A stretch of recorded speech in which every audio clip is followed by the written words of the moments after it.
Más aquí estamos en Pa' que sepas, en conexión con la comunidad, Valerie Félix, y hoy tengo a la otra hermana, Rivera. Hoy tengo a Valeria, casi tocaya. Casi, casi toca ya. Hoy vamos a hablar de temas que muchas veces cargamos en silencio, que son la ansiedad, traumas heredados, y Dios mío, que mucho de eso. El agotamiento emocional, de querer salvar a todo el mundo, los salvadores. Y sobre todo, lo más importante, cómo nosotros debemos cuidar nuestra salud mental sin culpa, porque muchas veces pensamos en el otro y nosotros para cuándo. Ujú. Para eso me acompaña mi amiguita también, Valeria Rivera, psicóloga. ¿Cómo estás? Bien, ¿y tú? Bien, bien. Valeria Rivera, pues una profesional con una gran trayectoria ayudando a mujeres específicamente y la comunidad latina a reconectarse con su bienestar emocional, pero once again, ¿quién es Valeria? ¿De dónde viene Valeria? Que la gente quiere saber aquí en Tampa. Pues boricua de corazón. De pura cepa. Sí, es de Puerto Rico, entre Bayamón y Dorado. Nos criamos entre Bayamón y Dorado. Y nada, pues nada, una jibarita de allí, de la isla, Este, viviendo por acá, por Florida. las hermanas Rivera, que chévere tenerlas aquí a ambas. Tuve a Natalia, ahora tengo a Valeria. Eh, Estuvimos hablando de que empezamos las tres y ni sabía, yo ni sabía, bueno, yo por lo menos no sabía. Empezamos las tres con la psicología. Yo empecé psicología general. Realmente mi enfoque era psicología forense, pero un maestro, un profesor me asustó como le pasó a Natalia.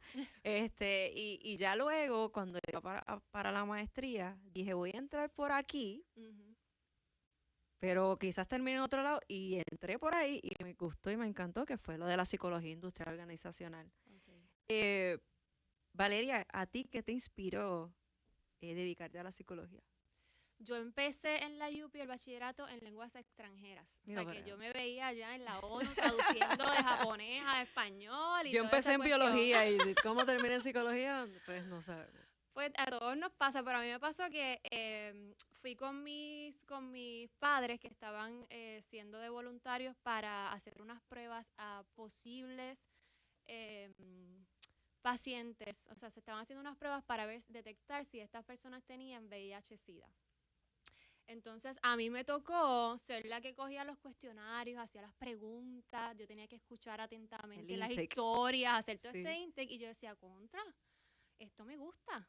Y esa experiencia hizo que entonces yo cambiara al bachillerato de psicología. Y honestamente, desde que yo empecé mi bachillerato de psicología, fue como cuando tú conectas con algo y tú dices, ay, yo creo que esto es, it's meant to be, así se sintió. Fue como Ujú. que estoy en donde tenía que llegar. Así que de ahí empecé bachillerato, después maestría y doctorado en Ponce, y todos los años de Todo lo estudio. hiciste allá en Ponce. El bachillerato en la UPI, Río Piedra, y entonces maestría y doctorado en Ponce. Y entonces ya todas las horas y el adiestramiento postdoctoral lo hice en Carolina del Norte.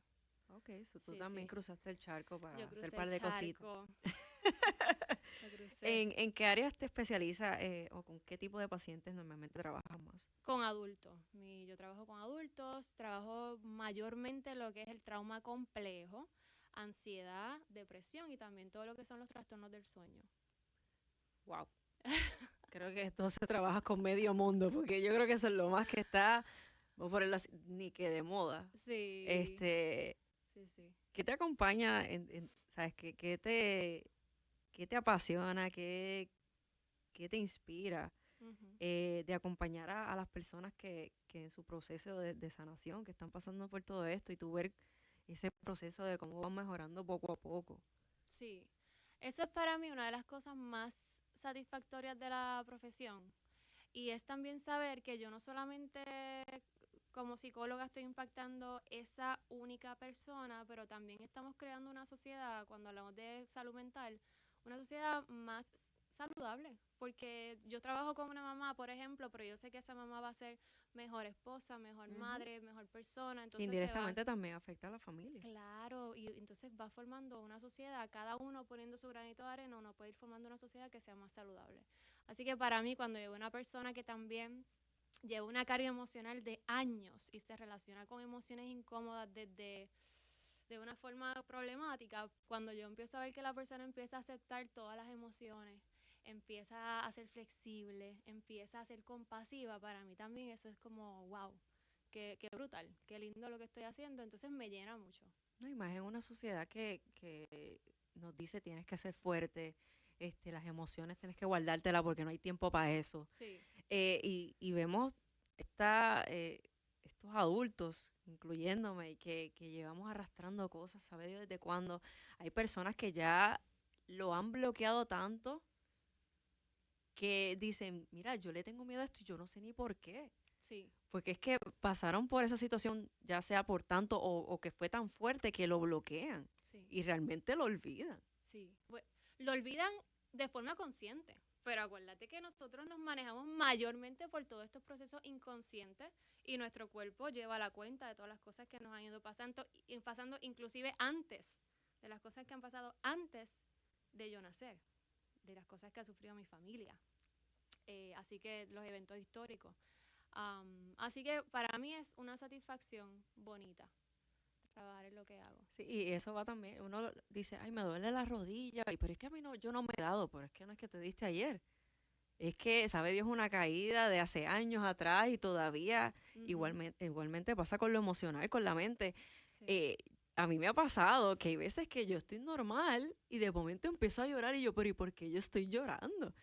Y es que inconscientemente quizás alguien dijo una palabra o vi algo y eso hizo una reacción en mí que me hizo llorar. Sí.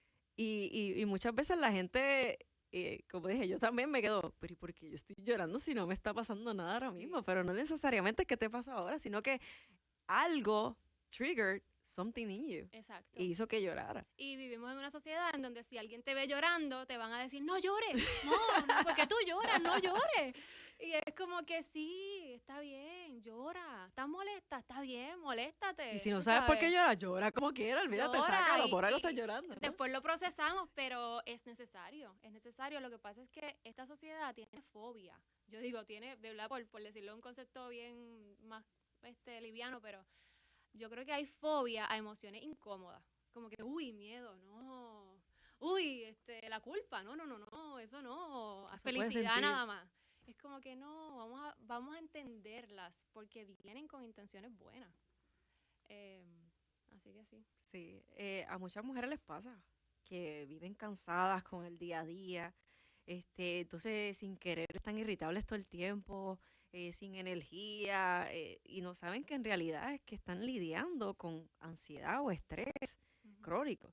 Yo creo que ya también, uno llega a un momento, yo por ejemplo, pues estudié psicología y demás, y yo digo, yo estoy burnout, yo necesito un break, yo no puedo más, pero hay gente que dice, yo no me puedo dar el lujo, porque esto es un lujo Ujú. de yo tomarme unos días libres para mí, o mira, dejo a los niños aquí, necesito una hora para mí para estar en silencio. Eso es un lujo. Sí, sí, sí. ¿Por qué tú crees que tantas mujeres no se dan cuenta de lo que sienten y no lo saben identificar como que, ok, esto me está pasando, me siento así, tengo ansiedad? Sí, mujeres y hombres, ¿verdad? Pero con la mujer pasa algo interesante y es que obviamente nosotras pasamos por lo que son los cambios hormonales. Entonces a veces podemos sentir que tenemos el superpower y tenemos energía para hacerle todo y de momento pasa una semana y estás como que, ay, yo tengo sueño, me quiero dormir y de momento después viene y tenemos esos cambios hormonales que lo que pueden hacer es que pueden intensificar un poquito más nuestra experiencia con lo que es el estrés y con lo que es el miedo. Aparte de eso, hoy en día la mujer tiene diferentes roles, tiene un montón de sombreros.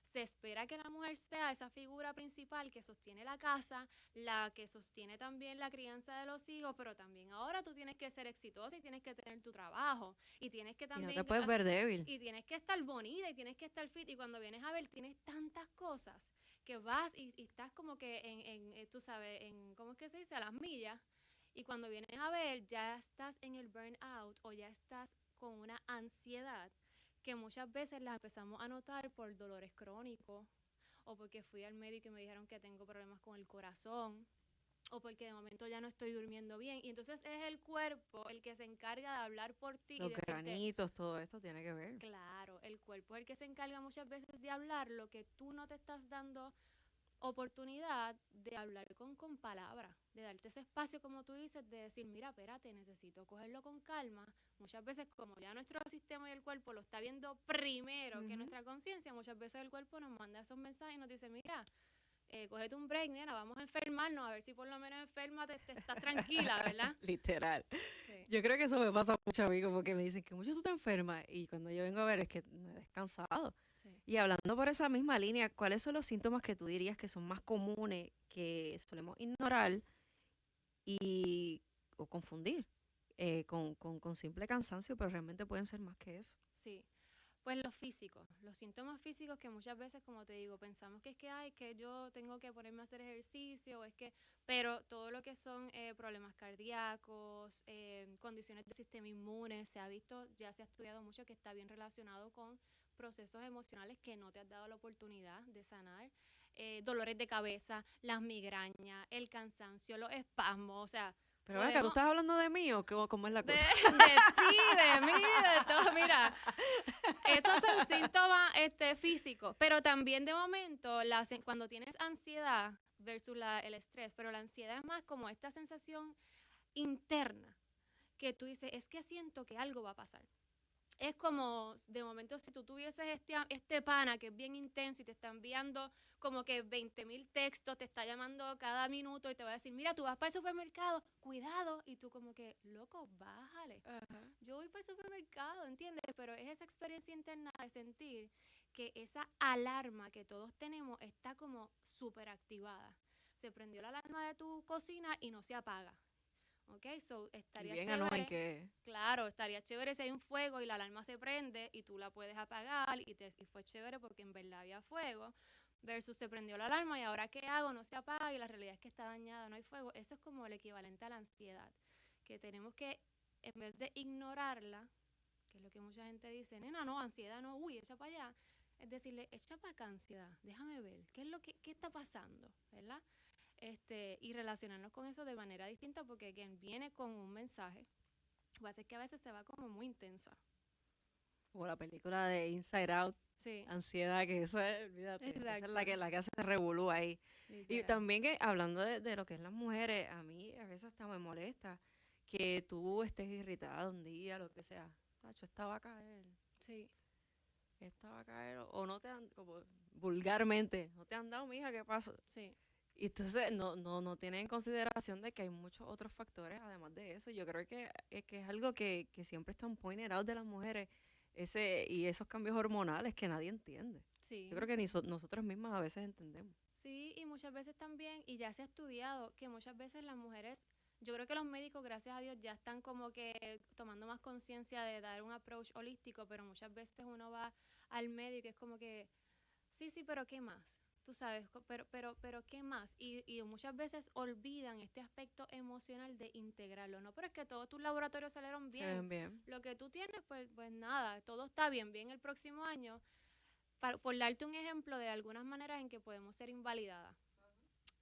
Pero la realidad es que lo que nosotros, como te dije ahorita, lo que nosotras no hablamos, no nos damos la oportunidad de procesarlo y sanarlo, nuestro cuerpo lleva memoria y nos va a dejar saber. Y qué chulo que tú digas, ok, pues cuando más estoy en negación, pues mira, mi cuerpo viene al rescate a decir, I got you, vente, que te tengo información de cosas que tú necesitas procesar Pero y tampoco sanar. es que abuses, ¿no? Tampoco es que abuse, pero por eso hay que prestarle oído. Exacto. Y es por eso que hemos prácticamente normalizado lo que es el estado de agotamiento. Sí.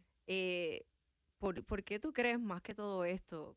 Que sea la razón principal, porque que la gente lo normaliza. ¿Será esta la presión social de que, como estabas diciendo, que hay que llevar 1000 sombreros, 1000 cosas?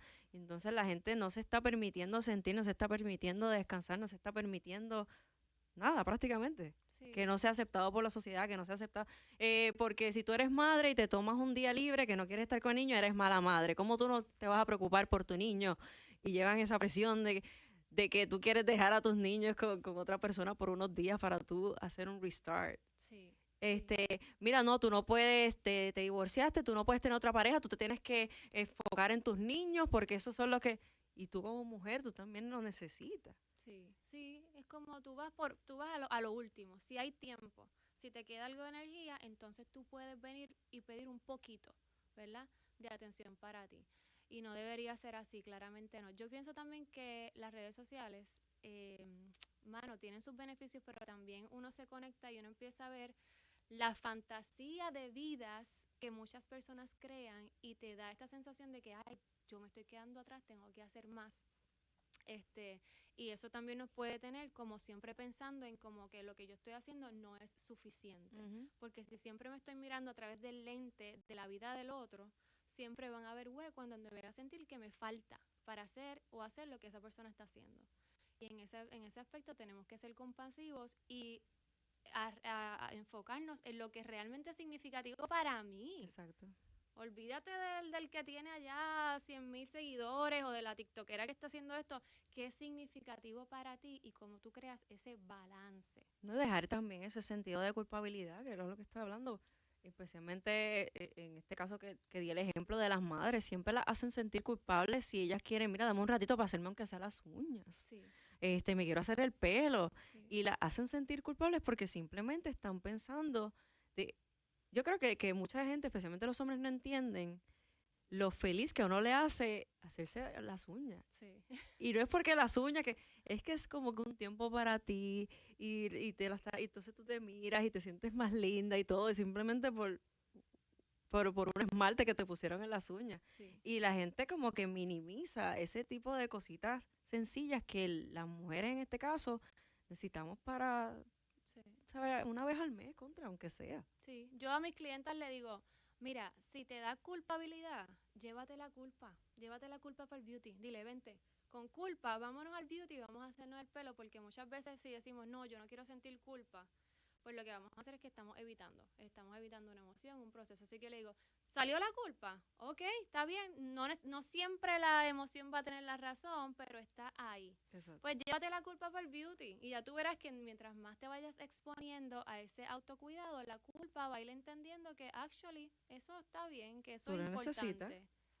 A veces repetimos historias también, Valeria, sin querer queriendo, esos miedos, esas reacciones que no entendemos de todo, como ahorita que yo estaba diciendo, mira, yo empecé a llorar y yo no sé ni por qué. Y hay veces que no necesariamente resultaron o empezaron con nosotras. Uh-huh. Vienen de generaciones anteriores, de nuestros padres, nuestras familias, que sin querer queriendo nos siguen inculcando estas mismas cosas, estos mismos traumas. Para comenzar, para que la gente pueda entender un poquito, cómo tú defines lo que es eso, lo que es un trauma generacional. Mira, a mí me gusta dar el ejemplo de que tú te imagines que tú tienes una mochila. Tú naciste y te dieron una mochila, esa es tu mochila de vida. Pero en esa mochila, tu abuela puso un saquito de culpa. Tu abuelo puso un saquito de miedo. Tu bisabuelo puso un saquito de supervivencia, qué sé yo, por un evento traumático. Entonces, aunque tú no viviste esa experiencia, como tú naciste en esa familia, esa mochilita ya te llegó a ti con esos paquetes adentro. Y por eso es que muchas veces nosotros tenemos unos procesos que a veces se nos hace bien difícil entender, porque no necesariamente viene de que yo viví esa experiencia, pero sí ya lo que se conoce como la epigenética. Eso quiere decir que no es que va a cambiar el gen, pero sí cómo esto se activa. Entonces, a lo mejor yo estoy viviendo una vida y siento como que mucho miedo y no puedo entender por qué, pero cuando voy a la historia, a lo mejor mi abuelo es un sobreviviente de la guerra y hubo una modificación. O mucha gente en la cena, uno va a la casa de los abuelos y todo es con un miedo y una cosa y todo te va a salir mal y súper negativo. Y fíjate, yo no me atrevo a salir de esa puerta porque si fuera por todo lo que dicen ellos, sí. Y es por eso mismo, porque la gente sigue viviendo con las cargas del pasado y no necesariamente, hay veces que hay que dejarlas allá. en el Sí. pasado, porque si tú la sigues atrayendo al presente, no vas a poder vivir tranquilo. Sí, y eso, ese viene de tu environment, del ambiente, de las cosas que a lo mejor, y esto se empezó a estudiar, ¿tú sabes con quién? Con los sobrevivientes del Holocausto. Empezaron a decir, espérate, los hijos de los sobrevivientes están demostrando casi que PTSD, un Post-Traumatic Stress Disorder. ¿De dónde viene? Y se estaban dando cuenta, ahí al principio se empezaron a dar cuenta que había muchas cosas silenciosas que se iban proyectando en la familia. Una reacción al miedo ante todo. Y de momento, claro, en los primeros años de vida, esos niños están absorbiendo todo. Así que, como el trabajo principal del cerebro, ¿cuál es? Chupar. ¿Y hacer qué? Que nosotros sobrevivamos. Así que para yo Supervivencia. sobrevivir, yo voy a estar pendiente. El trabajo principal del cerebro es ver qué es peligroso. That's it. Por eso es que nosotros estamos hoy aquí, porque los cavernícolas y todo el mundo estaba evitando los Pues peligros. va absorbiendo información y entonces ahí es que saca, ok, es que es así, si el cerebro muere, el cuerpo Claro. Así que sigue. si yo veo a mi abuelita que de momento está por todo brincando, pues yo estoy entendiendo que mi ambiente es peligroso y por todo voy a brincar. A eso añádele que mi abuelo sobrevivió la guerra, ya mi epigenética, mi expresión genética viene modificada. Así que tienes la epigenética, tienes los ambientes. Y todo esto está pasando desde antes que tú nacieras y cuando naces en tus primeros años de vida. Cuando tienes 30 años, a lo mejor tú ni tienes idea de por qué tú tienes tanto miedo a vivir o por qué la sociedad se siente tan peligrosa. Pero ya tu sistema, tu cuerpo, tus genes cargan esa información. Y es como tú dices, de chiquita, porque ahora mismo tengo unas niñas, ¿verdad? La de 2 años, por ejemplo, ella no tenía miedo a nada.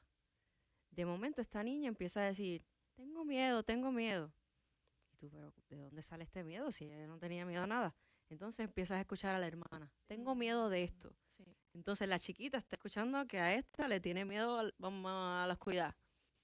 A la niña no necesariamente le daba miedo a la oscuridad, pero ella ve y ella escucha a su hermana que le tiene miedo a la oscuridad, pues ella asume y entiende que ella también le tiene que tener miedo a la Claro. oscuridad. Y así sigue la generacional. Sí, sí, sí, sí. Y yo lo que digo es como que imagínate vivir sin miedo. También. Imagínate que venga un serial killer y tú no tengas miedo en la vida. Te montas en el carro y te vas a janguear. Tu nivel de supervivencia va a estar bajito, déjame decirte. Sí, es que hay que tener, como tú dices, un balance en todo. No es que no tengas miedo de nada, pero tampoco es que tengas miedo de todo. Todo es un balance. Exacto, que tú mires el miedo y le digas, mano, está intenso, bájale 1. Y la realidad, esto suena así, pero yo lo hago en terapia y funciona. Nosotros enseñamos a nuestro sistema que cuando es too much, demasiado, uno puede ir enseñándole al sistema a que baje. No es que quiero que el miedo se vaya, pero sí que sea saludable. ¿Cómo tú crees entonces que se rompe esta cadena y se empieza a sanar lo que nunca se dijo, lo que se sentía, pero no lo quieres aceptar? ¿Cómo tú crees que es la manera o cómo se puede empezar, mejor dicho, porque todo esto es un proceso como todo, a romper esas cadenas? Mira, yo creo que, bueno, se ha estudiado, obviamente la terapia, pero ¿qué de terapia? No cualquier terapia trabaja esto, porque lo que se conoce como el talk therapy o donde tú te sientas y hablas, tiene como un techo. Porque volvemos, hay un montón de información que se procesó más en tu sistema límbico, en ese cerebro, lo que llamamos el cerebro reptiliano, en ese cerebro emocional. Y si tú solamente lo hablas desde aquí, desde la corteza, desde lo racional, estás perdiendo la mayor masa de lo que ha sucedido. Así que las terapias que van bottom up, lo que se dice, ¿verdad? Que tú vas trabajando el sistema nervioso, todo lo que las tensiones musculares, ese tipo de terapia en combinación con el talk therapy, con tú hablar, todo lo que es más cognitivo es importante. Y entender que más allá de juzgar lo que a mí me pasó como algo malo, como algo que yo tengo que eliminar, es decir, esto me ayudó a mí, a mi familia, a llegar hasta donde estamos hoy. Pero ¿qué necesito para sanar? ¿Cuáles son esas necesidades emocionales para yo suplirlas? Para que entonces yo pueda conectar, tener relaciones saludables, pero que sea desde ese enfoque compasivo y de entendimiento y no que sea como de que estoy juzgando, esto es malo, no lo quiero. Y yo creo que también eso viene con lo de la familia, Porque hay veces que uno dice, mano, esta persona yo ni siquiera me voy a acercar a ella porque solo es un saco de sal. Ujú. Pero es lo que tú dices de compasión. Cada cual vive y trabaja de la mejor manera que conoce. No Sí. todo el mundo tiene las mismas herramientas que tú tienes ahora. Por ejemplo, tus abuelos no tuvieron las mismas herramientas que quizás tenemos hoy día. Y ellos han tenido que manejar sus situaciones y su vida de la mejor manera que han podido y que le enseñaron Sí, en ese tiempo. sí. Realmente, ¿qué papel para que la gente tenga un poquito más claro y de la importancia que tiene la compasión, especialmente en nuestros abuelos, en nuestros padres, que en vez de echarle la culpa de todo lo que nos está pasando y todo lo que sentimos en este momento, que al final del día nosotros somos los responsables de manejarlo, Ujú. entendamos que ellos quizás no tuvieron las mismas herramientas que nosotros o la misma ignorancia de que existen estas herramientas, pero no sé buscarlas, no sé utilizarlas correctamente. Sí, sí. Imagínate que tú estás en una competencia de esas de relevo.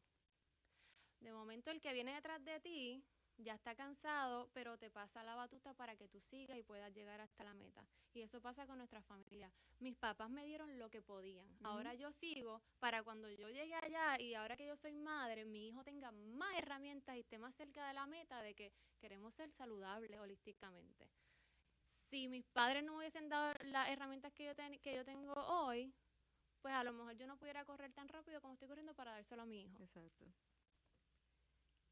Pasando al tema de, oye, yo quiero salvar a todos, pero ¿y yo para cuándo? Sí. Cuando ayudar se convierte en un abandono propio, como estaba hablando ahorita, las madres se olvidan de sí, no, que yo no voy a tener a más nadie hasta que mi hijo crezca, no, que yo no voy a hacer el pelo porque tengo que mi niño, mi niño, mi niño. Yo entiendo que uno como madre, bueno, yo no soy madre todavía, pero tengo mis sobrinas y demás, pero entiendo y tengo muchas amigas madres y veo cómo crear un balance es súper difícil, Sí, pero sienten que deben ser las salvadoras. sí, Tienen que salvar todo, tienen que salvar a la familia, tienen que salvar a los amigos, la pareja, pero muchas veces llevan a eso, a descuidarse ellas mismas por completo.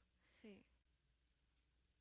Pero yo creo que es algo común, pero existe eso de realmente del mito de la mujer salvadora.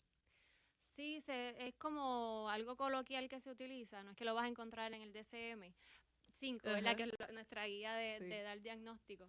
Pero sí, y usualmente viene cuando dentro de tu entorno tú aprendiste que ese era un rol importante, que ese sentido de autovalía vino porque tú cuidabas a lo mejor de algún familiar que tenía problemas de sustancia, a lo mejor tenías unos padres emocionalmente inmaduros y te tocaba a ti regularte para hacer como que todos, para que ellos estuvieran más Ujú.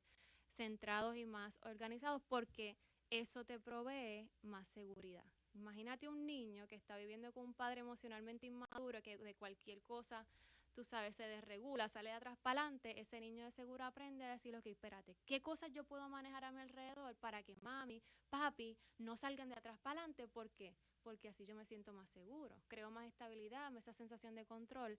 Así que el profile de muchas veces de estas personas que son como que los cuidadores, los superhéroes o los rescatadores, vienen en donde tuvieron que aprender a ser así para sentirse seguro, con más estabilidad, algo un poquito más predecible ante cosas que eran demasiado impredecibles. Sí, había mucha ambigüedad también. Sí. ¿Por qué tú crees que nos cuesta soltar tanto ese rol? Y realmente volvemos con el tema de la culpa. Mm. ¿Por qué tú crees? Depende de cada persona, pero muchas veces se crea un sentido de identidad, de como que si yo no soy la salvadora, entonces, ¿cómo me van a querer? ¿Qué valor, qué otro valor yo tengo? Me van a rechazar, voy a dejar de ser importante, se siente súper, se puede sentir triggering porque entonces de momento yo solo sé ser salvadora, cuando no soy salvadora me pierdo, se vuelve impredecible nuevamente de lo que estabas tratando de escapar cuando niña, lo vuelves a ver cuando de momento dices, pues si no soy rol salvadora, ¿qué soy? ¿Verdad? Y entonces eso a nuestro cerebro no le gusta porque a nuestro cerebro le gusta saber y anticipar lo que va a pasar porque eso me hace sentir protegida. Así que si yo soy rol salvador, en el momento yo digo, ok, voy a empezar a trabajar para hacer lo contrario, el cerebro dice, pero ¿y cómo se ve eso en el futuro? Ajá. ¿Estás loca? No, Entonces, alarma. ¿para qué vas a servir tú? Si Exacto. es con las madres. Si yo no estoy ahí con mi hijo, y hago que haga todo solo, entonces no me necesita. Sí, ¿Y qué hago exacto. yo entonces? Y Vivir ahí, tu vida. y ahí es que tú ves las personas que ayudan al hijo, al vecino, al perro, al gato, a todo el mundo, porque no saben no ser, no asumir este rol. ¿Cómo tú crees entonces que se puede ayudar a los demás sin dejarse vaciar emocionalmente? No es que no ayudes, volvemos. Los balances, no es que dejes de ayudar ya. Ah, pues a mí Valeria y Valeria me dijeron que yo tengo que pensar en mí nada más y ya olvidar. No, Exacto. tampoco así. Hay que soltar un Este, poco, mi gente, ¿no? eso se aprende. Tú sabes que eso se aprende. Yo, si como niña no aprendí a cuidar mis límites, porque yo tenía que estar todo el tiempo dando y rescatando, no lo aprendí. Me toca hacer lo que se conoce como un reparenting, que en terapia se usa mucho, ¿lo has escuchado? El No, término ese no lo he escuchado. reparenting. Nos toca a nosotros entonces volver a darnos ese proceso de maternar o de, qué sé yo, o sea, de Como un criarnos, restart. como una crianza, nuevamente. Porque entonces si yo no aprendí a hacer así, pues déjame entonces enseñarle a esa niña, a ese niño, a esa niña interior, que está bien establecer límites, que yo te puedo ayudar a ti, pero si de momento yo estoy ya que no puedo más, o antes de sentir que ya no puedo más, tengo que establecer el límite. Es como si una persona se estuviera ahogando y tú no sabes nadar, pero tú vas para allá, te sumas de cabeza porque tú Yo lo quieres voy a salvar ayudar. como sea. Exacto. Eso se aprende y se trabaja también esa sanación emocional porque de seguro viene de una herida en donde tuviste unas carencias emocionales y de esa forma tú lograste conectar y sentirte más en control. Entonces esa herida emocional hay que sanarla. Hablando de heridas emocionales, una que a mí me toca muy de cerca. He tenido varias pérdidas recientemente que me han tocado bastante, y es lo del duelo Uh-huh. y las pérdidas. Y no solo hablamos de gente que se nos fue, eso no es no solo por muerte, sino que también por cambios en la vida. Hay veces que uno tiene que dejar gente atrás porque ya no van acorde con lo que tú estás ahora, por lo que tú quieres ir en el futuro. Y, y uno no sabe ni cómo sentirse acerca de eso, porque hay veces que uno dice, yo pensaba que esa persona iba a estar en mi vida toda la vida. Claro. Este, y también se siente que cuando cambiamos de relación, cuando yo me mudé para acá, para mí fue súper difícil porque todas mis amistades estaban en Puerto Rico. Hay veces que uno dice, me siento sola, muchas cosas pasando, y ahí es que viene el duelo y las pérdidas y todo esto. En forma general, un poquito más específica, ¿qué tipos de cambios pueden generar un duelo emocional? Porque nosotros tenemos pérdidas todos los días, pero no todas son tan importantes como otras. Uh-huh. So, tú podrías identificarme como que cuáles son ciertos cambios que tú has visto en tus pacientes, en la vida, que tú dirías que esos son como que los más triggered. El duelo es algo es bien interesante. Y realmente, más allá del el evento, es cómo la persona lo ha vivido, cómo ha sido esa experiencia. Ujú. Para mí, un duelo de mi perrita, sí, mi perrita que lleva 13 años conmigo, eso va a ser un duelo bien fuerte. Yo perdí uno de mis mejores amigos también, no hace ni un año. Igual. Y lo que estábamos hablando, que el cuerpo tiene memoria, yo me sentía súper triste, como dijiste ahorita, yo empecé a llorar también y yo decía, pero ¿qué me pasa? Todo está bien. Cuando chequeó el calendario, coincidía con la fecha en donde yo lo fui a visitar por primera vez, cuando él tenía un diagnóstico de cáncer en el cerebro, y cuando yo lo fui a ver por primera vez y recuerdo lo frágil que se veía, fue traumático para mí en ese momento. Y se cumplió hace casi un año ahora, y mi cuerpo, fíjate, mi cuerpo recordaba la fecha, mas yo conscientemente no estaba hasta que chequeé la fecha.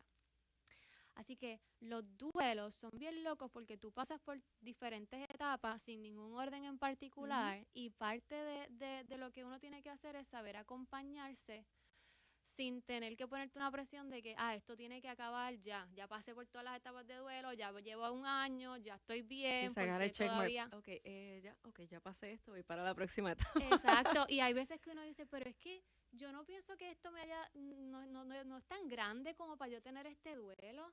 Pues mira, a lo mejor O al sí. revés, súper grande y tú no te sientes porque yo no estoy llorando como se supone que yo esté Sí, llorando. ¿Hasta qué también. punto la gente también quiere controlar cómo tú te sientes a raíz de ciertas situaciones? Ahí está, no está llorando mucho, eso es que algo raro está pasando. Están O está llorando evitando. demasiado, algo está pasando. Todo es como que si no haces Sí, nada es malo y si haces también es como que, ok, ¿qué hago? ¿No es? literal. Pero yo creo que sí, un duelo que yo creo que no se le da tanta, no se habla tanto, y es el duelo de las amistades. Porque pasamos por etapas y de momento una amiga que tú pensabas que era como tu hermana, que iba a estar ahí para toda la vida, de momento empieza a cambiar. Y ahí uno puede decir, ay, pero ¿por qué me duele tanto si es una amiga? Ujú. No, es una compañera de vida, hay una carga emocional. Así que es acompañarte, si te está doliendo mucho, pues acompáñate con compasión, con curiosidad, y sin ponerte la presión de que no debe ser tanto o que esto está too much. Entonces, a la gente siempre le encanta esto.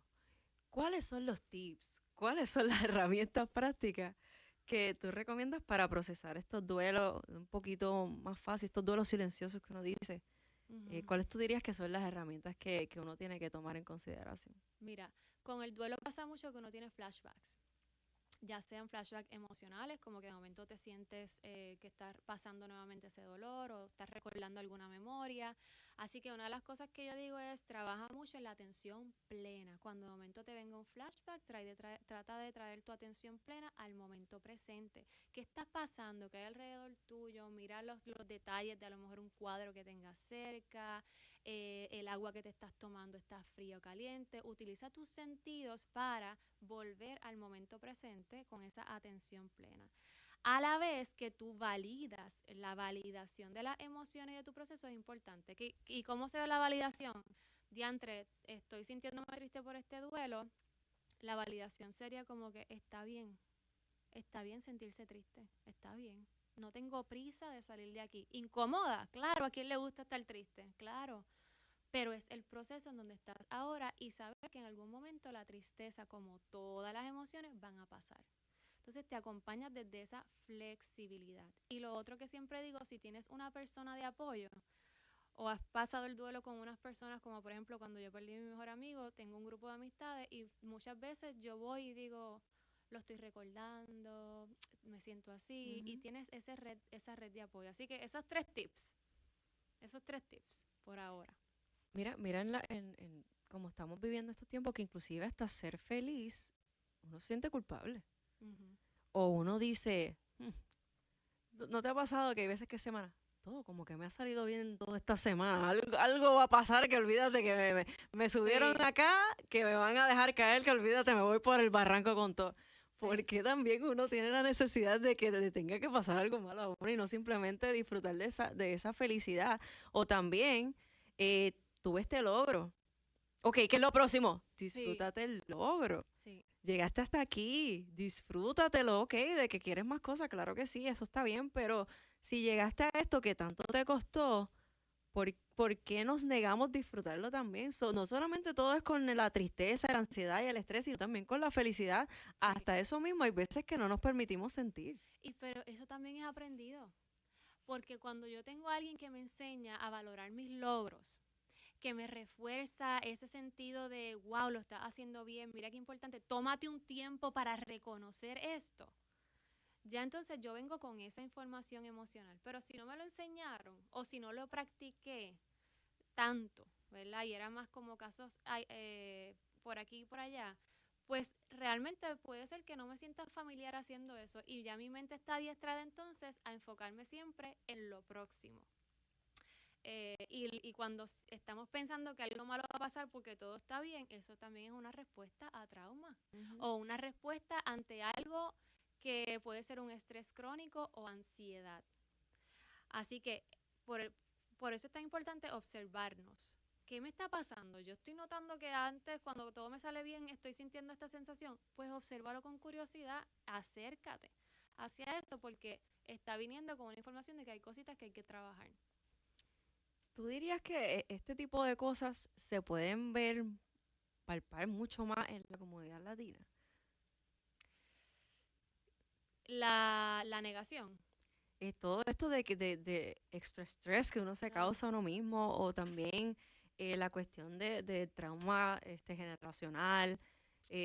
¿Tú crees que se puede sentir más en la comunidad latina?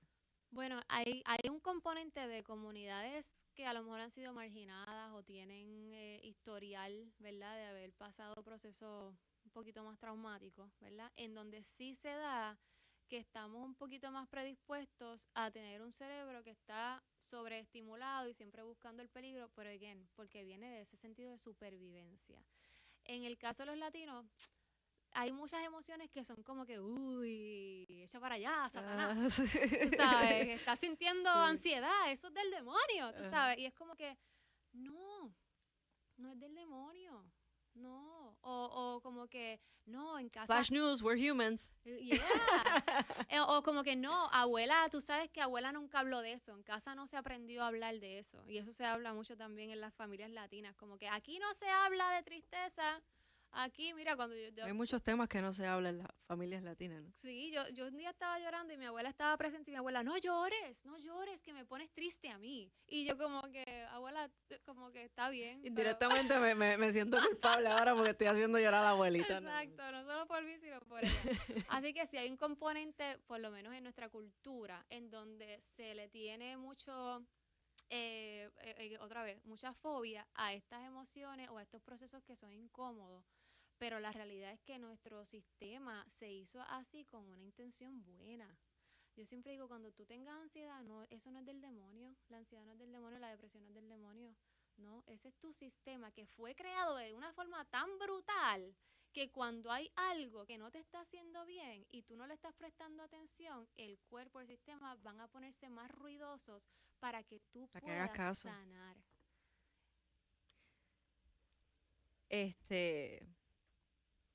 El tema de salud mental es algo súper delicado y creo que volvemos con lo que seguimos diciendo, el miedo a hablarlo, la vergüenza. La gente no le gusta aceptar que necesita ayuda.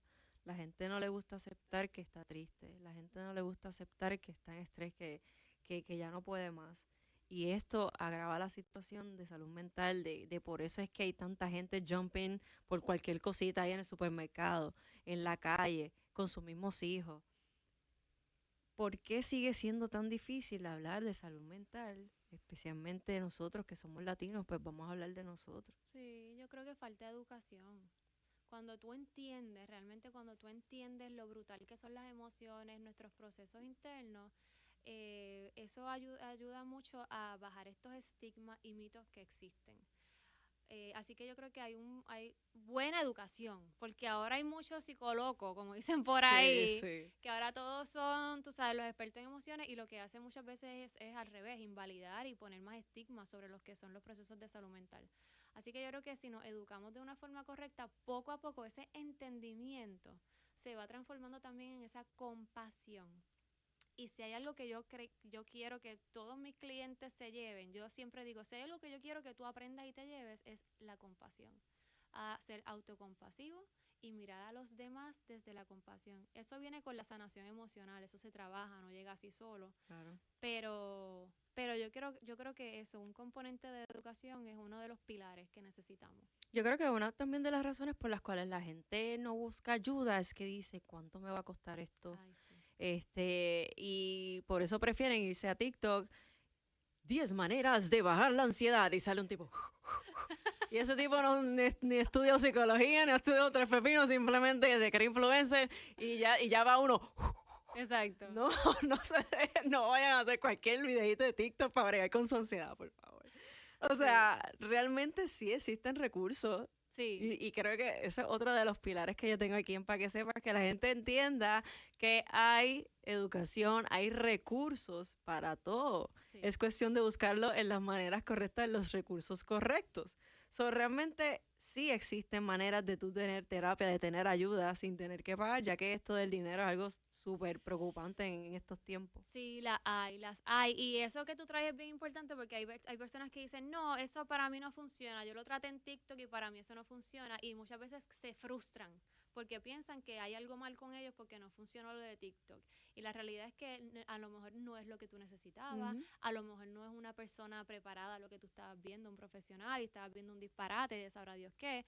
Así que es importante que si hay lugares que ofrecen servicios, pero primero que sean profesionales de la salud, que sea profesional en psicología, que sepa, que tenga expertise en lo que esté trabajando. Eso es importante.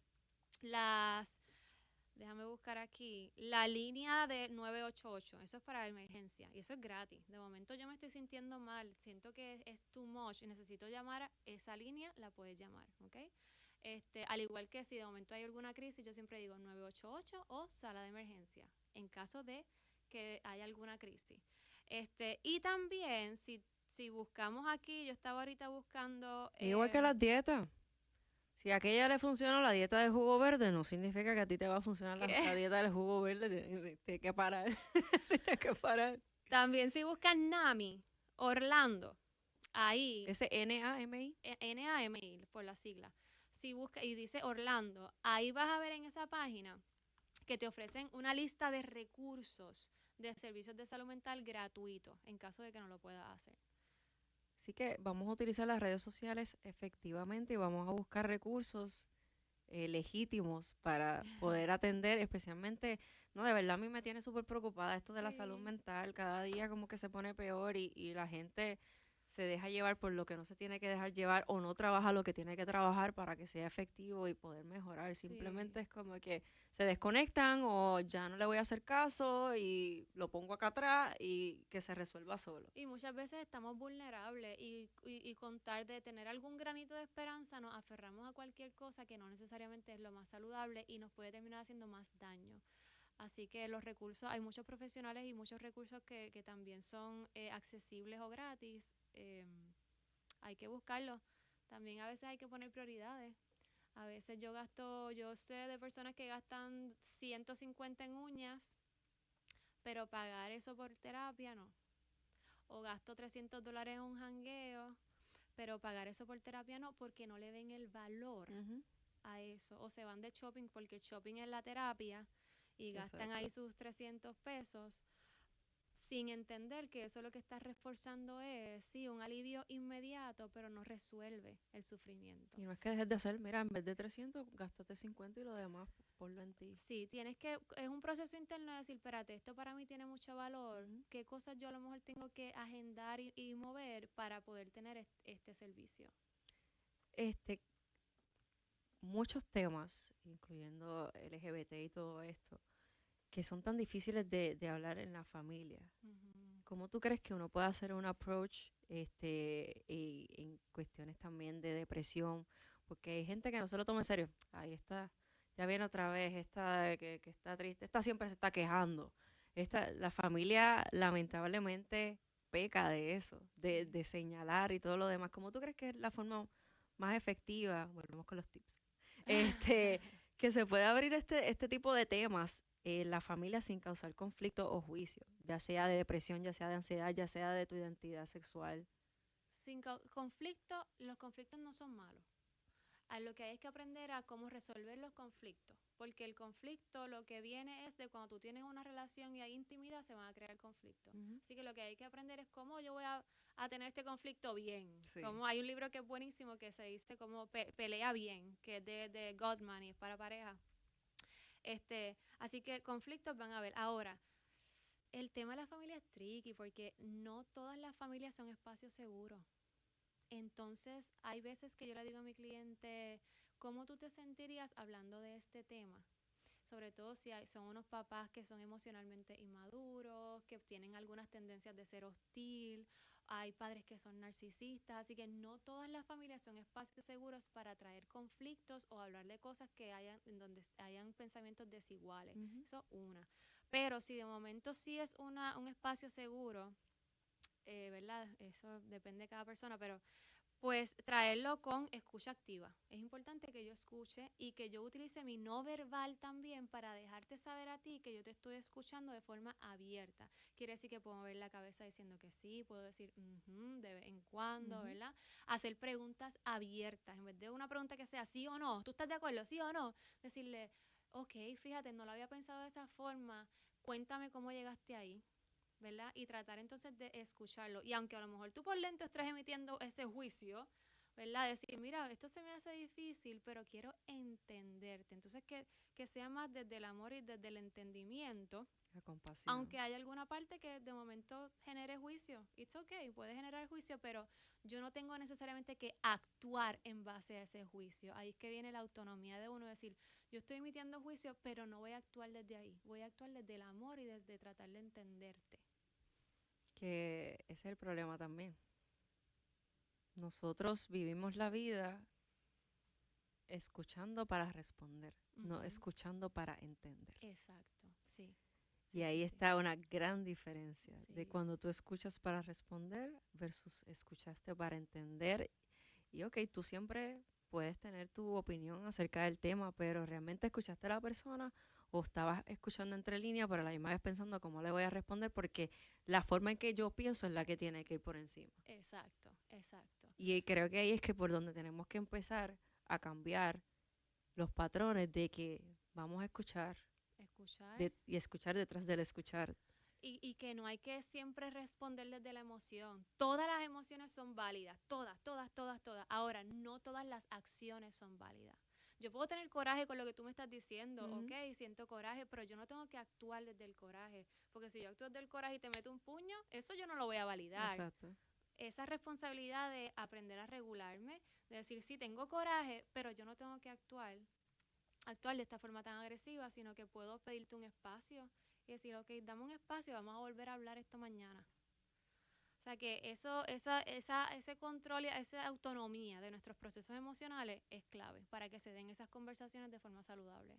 Y para seguir cerrando ya, Valeria, primero que todo, gracias por venir. Gracias a ti. Espero verte otra vez aquí para seguir hablando de otros temitas porque en verdad me encanta y súper interesante. Yo sé que a la gente le gusta también. Me gustaría dejarte con esta pregunta. Si pudieras hablarle directamente hoy a una persona, a una mujer que esté escuchando esto y siente que ya no puede más, Mm. ¿qué le dirías? Mi Que pregunta de Miss Universe. sí, no, yo estoy, pero es que la dijiste de una forma que hasta yo sentí acá, yo me imaginé la mujer sufriendo y todo. Mira, que el sufrimiento es temporero. No hay ningún sufrimiento, ninguna emoción que se quede ahí por siempre. Em, de momento, si tiene la tristeza, si tiene alguna emoción incómoda, que sepa que no va a quedarse ahí por siempre, que siempre hay una esperanza al final del túnel, que busque ayuda, algún amigo, alguna persona que sea de apoyo, que sienta que no está caminando ese sufrimiento sola, porque no hay por qué hacerlo.